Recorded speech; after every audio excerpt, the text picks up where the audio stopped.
The Avery Corporation's mid-year strategy session was always more about ego than economics, but this time, they'd really outdone themselves. I paused at the entrance to the sleek boardroom in San Francisco's financial district, watching my cousin Brandon place name tags with exaggerated care. He didn't even look up. "Oh, Zoe," he muttered. "The overflow space is down the hall, storage room next to janitorial. We need this space for real decision makers." I glanced down at my navy suit, Alexander McQueen, perfectly cut, and thought about the irony. About the folder in my briefcase that could upend everything. "Real decision makers?" I repeated. "You know," he said smugly, "people who count." My Aunt Karen joined in, tugging at the sleeve of her coral blazer. "Not part-time freelancers like you." Freelancer. That's what they called me now. The family letdown who'd left Avery Corp 7 years ago, at 29, to find herself. They had no idea I hadn't just found myself. I'd built something bigger than all of them. Brandon smirked. "Hope you don't mind boxes. Storage is a little cramped lately, but I'm sure you can squeeze in beside the water heater." I thought of the message I'd received that morning. Confirmation that Meridia Capital had just acquired another 6% of Avery Corp's shares. My company now controlled 51%, purchased quietly over 4 years through a labyrinth of holding firms. They had no idea that Meridia Capital was me. "The session starts in 15, Karen said, patting her clipboard like it contained national secrets. "We've got major partners flying in." She gave me a sideways glance. "I'm presenting the SkyTech proposal myself." I bit my lip to stifle a grin. SkyTech was in negotiations with me, directly. They just didn't know the woman behind Meridia yet. "How's the gig life treating you?" Brandon asked with faux sympathy. "Still working out of that tiny co-working space in Soma?" That tiny space was actually the testing ground for one of my incubator ventures. My real headquarters? A 5-story innovation tower with an ocean view and rooftop helipad. "I manage," I said softly, lifting my briefcase. "The storage room's that way," Karen said, waving a hand. "Just don't interrupt." I nodded, walking toward the hallway, not as the overlooked cousin they thought I was, but as the new majority owner of everything they were about to pitch. "We have actual business to discuss." I nodded silently and stepped into the so-called storage room, pulling the door shut behind me. The space was cluttered, dim, and smelled faintly of dust and mildew. How fitting, a perfect reflection of how my family saw me, forgotten, unwelcome, tucked away out of sight. 7 years ago, I'd been where Aunt Karen stood now, at the front of the room, hailed as the next generation of leadership at Avery Corporation. Back then, I believed in the company. I believed in legacy. Until I found the files. Environmental negligence disguised as cost-saving, dangerous shortcuts in manufacturing labeled efficiency, labor violations marked as non-issues. When I brought the documents to my uncle, he laughed and waved them away. "It's business, Zoe. Don't get sentimental. If this bothers you, maybe you're not cut out for this world." So I left, quietly. Using the trust my mother had left me, money earned long before she ever married into the Avery dynasty, I built Meridia Capital. The name was my tribute to her, Meredith Lang. A woman who had once told me, "You don't have to inherit power to create it." And I had created it. From scratch, slowly, quietly, and differently. Meridia didn't cut corners. We invested in clean energy, ethical manufacturing, tech built with transparency. While Avery Corp clung to its crumbling hierarchy, I expanded, buying into undervalued firms, stabilizing shaky industries, and positioning Meridia as a silent giant. And now, Avery Corporation had bled trust. Clients were exiting, revenues flatlined. They needed rescue. They just didn't know the lifeline was coming from me. I settled between dusty boxes and old binders, opening my laptop. Through the thin partition wall, I heard voices rising. Karen greeting partners, Brandon posturing with buzzwords. "Mr. Sky, we're thrilled about the direction of the proposal," she gushed. I grinned. SkyTech wasn't here for Avery. They were here for Meridia. For me. The same deal Karen thought she was negotiating had already been finalized, under my name. My phone buzzed. From Maya, assistant team ready, proxy votes secured, board leadership aligned, waiting on your signal. I exhaled slowly, eyes fixed on the flickering fluorescent light overhead. From the storage room of rejection, I was about to claim the seat they all thought was theirs. Another buzz. Maya, Mr. Sky asks if you'd prefer he continued the charade through the entire meeting, or reveal you now. I paused, fingers hovering over the keyboard, then typed back. Let's see how it plays out, but make sure he doesn't sign anything Karen hands him. The storage room door creaked open suddenly. My uncle's newest wife, Camille, 20 years his junior and dressed like she'd wandered off a runway, poked her head in. Zoe, your uncle wants the door shut, says your typing's distracting. I gave a polite nod, wondering how she'd react when she found out her airtight prenup had been quietly acquired by one of Meridia's legal affiliates, along with a thick file of surveillance photos from her Pilates instructor. Through the wall, I heard Uncle Harrison begin. Ladies and gentlemen, thank you for coming, he said, voice rich with practiced gravitas. As you know, Avery Corporation is currently exploring select partnership opportunities. Partnership opportunities, a sanitized phrase for investor lifelines. In reality, they were circling the drain. $200 million, 0 cents short of survival by quarter's end. Coincidentally, that was exactly what Meridia Capital was offering, under very specific terms. I glanced at my screen.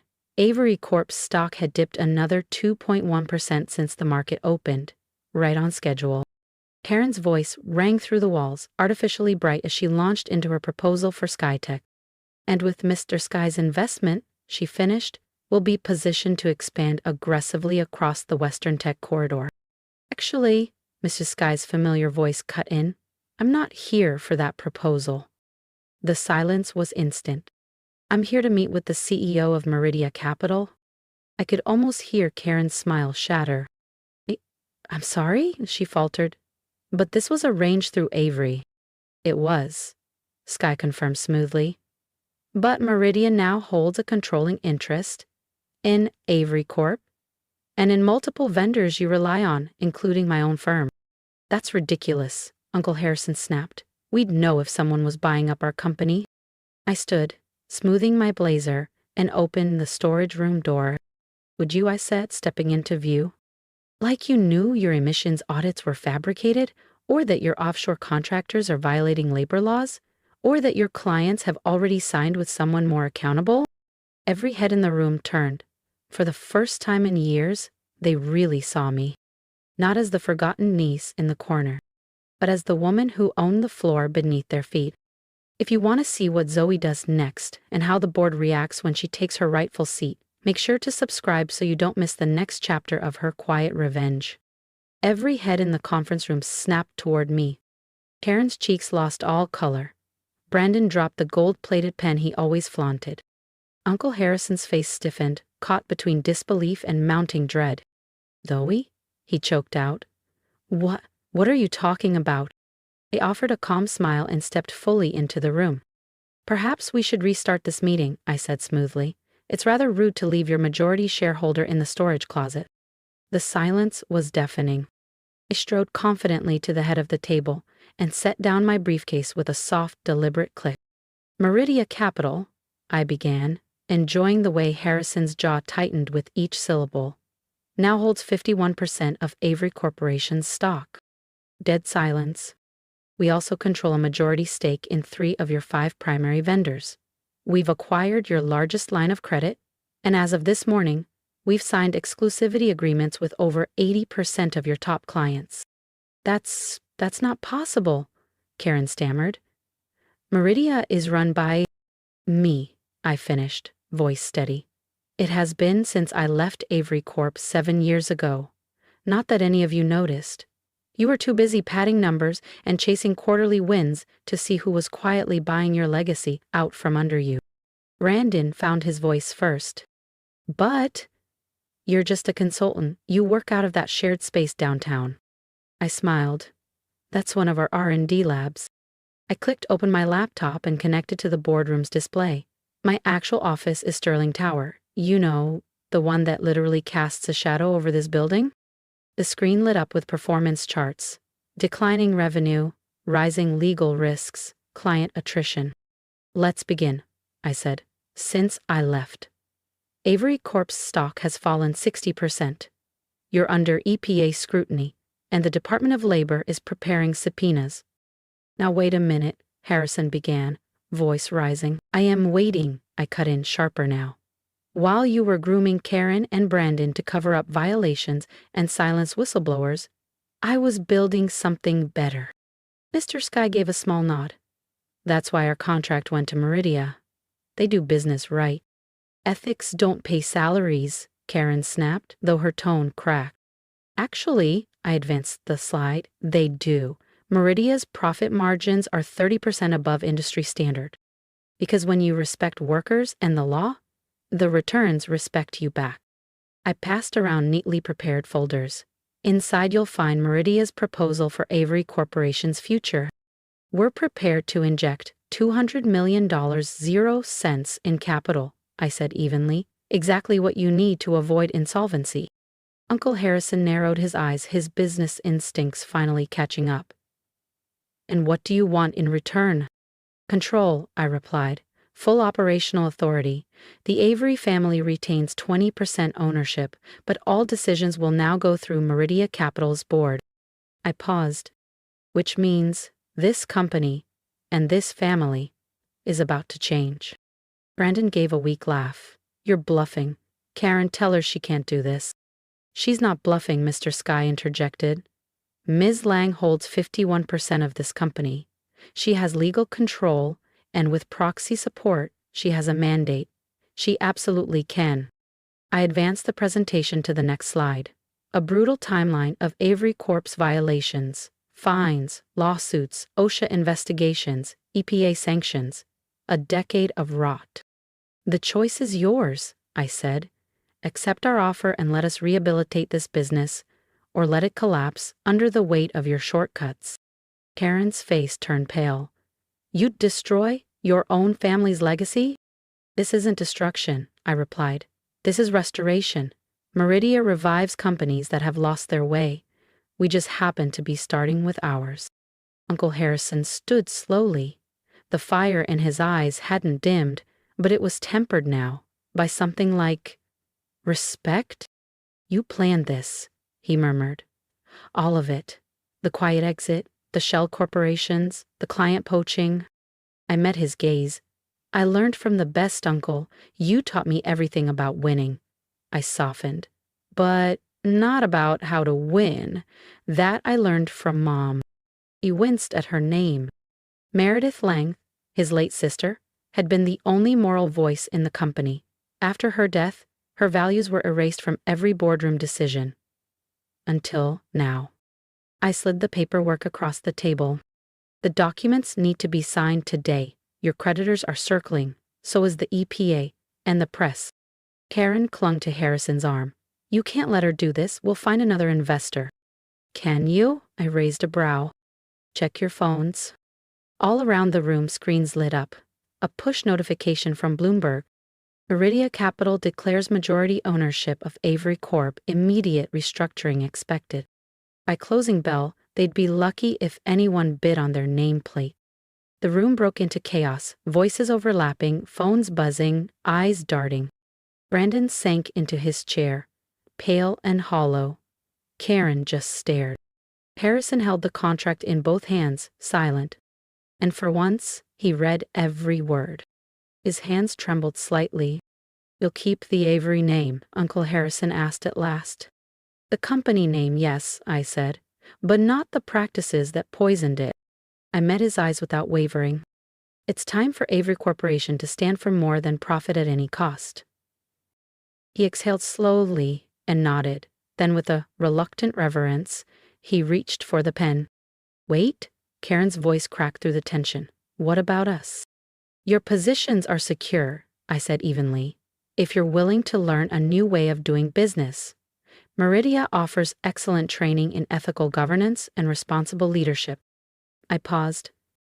Or you can walk away with your 20% stake and figure out what comes next.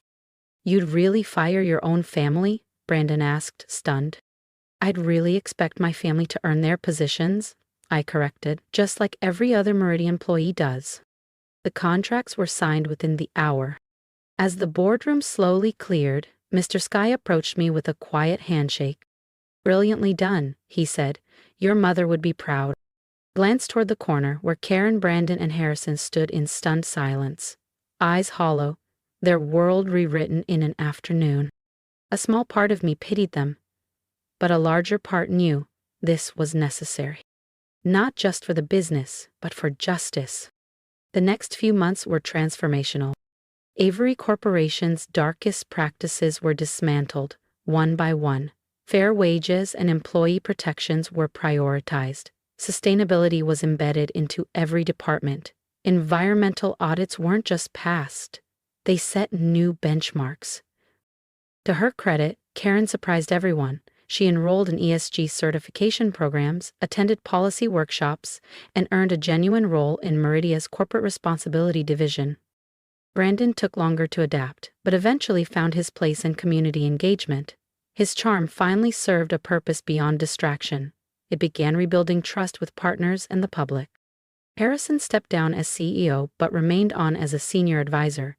In time, he came to accept that what I built wasn't an attack on his legacy, but an elevation of it. 1 year later, I stood at the floor-to-ceiling windows of my office in Sterling Tower, watching the city glow below. In the distance, the Avery Corp building stood tall, its old logo now paired with Meridia's ethical business certification emblem. There was a knock. Your uncle's here for the quarterly review, Maya said, and Jennifer just joined him. She brought some notes on the new worker safety initiatives. Send them in, I said with a smile. As they entered my office, not a storage room, I reflected on how far we'd come. Legacy isn't about what you inherit. It's about what you choose to build. Ready to go over the numbers? Harrison asked, looking genuinely eager. I gestured toward the round table, where every seat held equal weight. Always, I replied. That's what happens when everyone is treated like they matter. Avery Corporation now thrived under Meridian's leadership, proof that ethics and profits can coexist. And if anyone ever suggests putting someone in the storage room again, they're reminded of the day the consultant turned out to own the building. Sometimes the best view of success starts in the shadows. You just have to know when to open the door. If you've made it to the end of my story, thank you. Truly. I didn't share this for applause. I shared it because I know I'm not the only one who's ever been underestimated, sidelined, or told to stay quiet in the storage room. If something in my journey spoke to you, I'd love to hear it. Drop a comment below, tell me what part hit home, or how you've faced your own version of being dismissed. We grow stronger by sharing. And if you believe in standing up for yourself, even when your own family doesn't see your worth, then subscribe. Not for me, but for you. For the reminder that your voice matters, your work matters, and that patience combined with purpose is a force no one can ignore forever. Here's my advice. Don't wait for permission to build something meaningful. Use the silence, the rejection, the doubt, and turn it into fuel. Let every locked door push you to build your own, and when the time is right, open it, step through it, claim what's yours, not out of vengeance, but out of truth. We deserve more than survival. We deserve to lead. Let's keep rising together.